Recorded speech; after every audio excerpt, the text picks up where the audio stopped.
Hello, everybody. I'm coming to you today to share a bit about my beginner bow process. And every year I've done some tweaking and I have had some major success this year that I've never had because I tried something new. And I really want to share it with you all because I think it could be a game changer for you as well. I know that there are many of you out there that build the baby bow thing. And if you don't know what I'm talking about, it is essentially, I'm going to take a pencil and an eraser and I tape them together. And then I use one of these simple little pencil grips. And so my school has these little itty bitty pencils, these little erasers. And so I take two of them to tape them together just to give us a little bit of a bigger surface area. And then I cut this, so there's two. And then I will slide my pencil grip on to my pencil. So this is basically, obviously it's simulating the bow.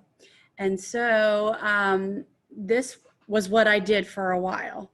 And for my bass players, you can get the kindergarten pencils out there. They're a bit thicker, and so it's a little more authentic. I start with this, of course. I know lots of people take their old bows and they chop them off so that they have this as well. This is a really easy make and take type thing. You can do it ahead of time, or you can have your kids make it if you have the time, but I don't know who has time to do that anymore now that we're all so frantic. So this is the Baby Bow Simulator, or as I call the BBS. Now, this is the game changer this year. I posted in a Facebook string teacher group at some point about the Googly eye hack. So you can get these at Walmart.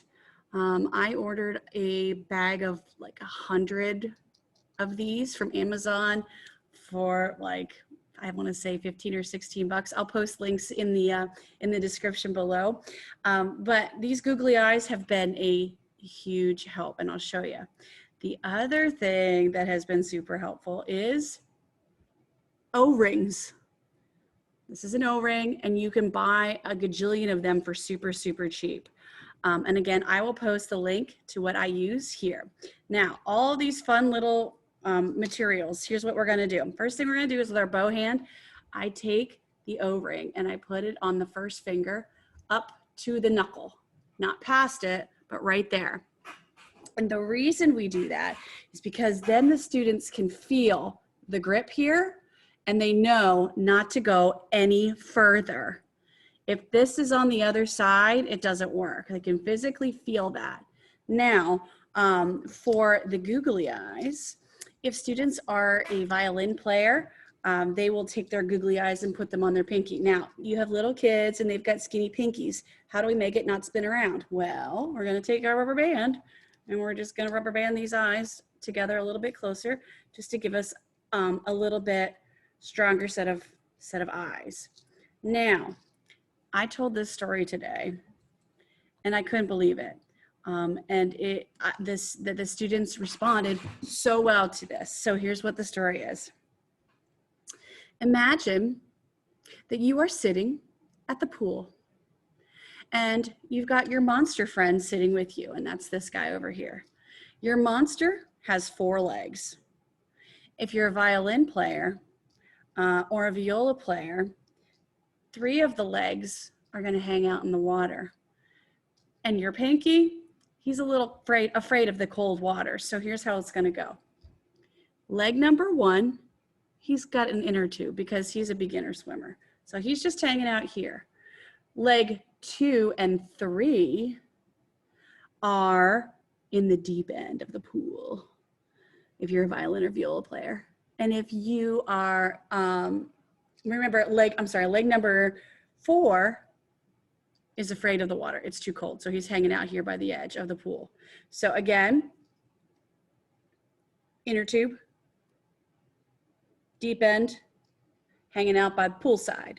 Now, this is where the googly eyes are helpful because it's right here and the kids are looking right at it. So if their pinky is flat, it's gonna go down here like this and it's gonna be more of a creeper. Whereas if he's up here, he's all the way on top of everything. So we want to keep that up there nice and tall. And then the last part, actually there's two more parts. When you're by the pool, you got to lounge. So therefore you're just all going to chill out this way. And what better way to get your poolside on than with a nice banana split. Now I know lots of us use the term banana thumb, which is what we're avoiding. So we say, we're not gonna have a banana thumb, we're gonna have a banana split. Break that banana in half, so you got a banana split.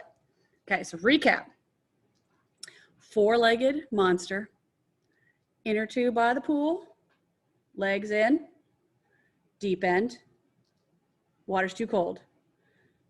Lounging, banana split, boom. I couldn't believe it. Like I hardly had to help out with the hand positions. It was just crazy. Now, bass players and cello players, instead of on the pinky, we're going to put this on the ring finger.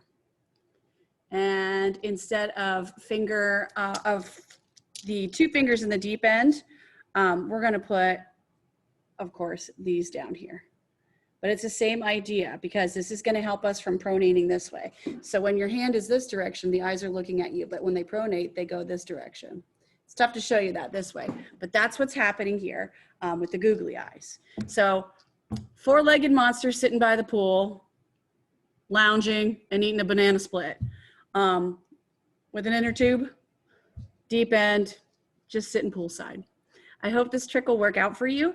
It has been very successful, and that illustration has been a game changer for my kids, especially my students who are a little bit, they struggle with lots of things, who are a little bit behind. So it's really been a game changer for them.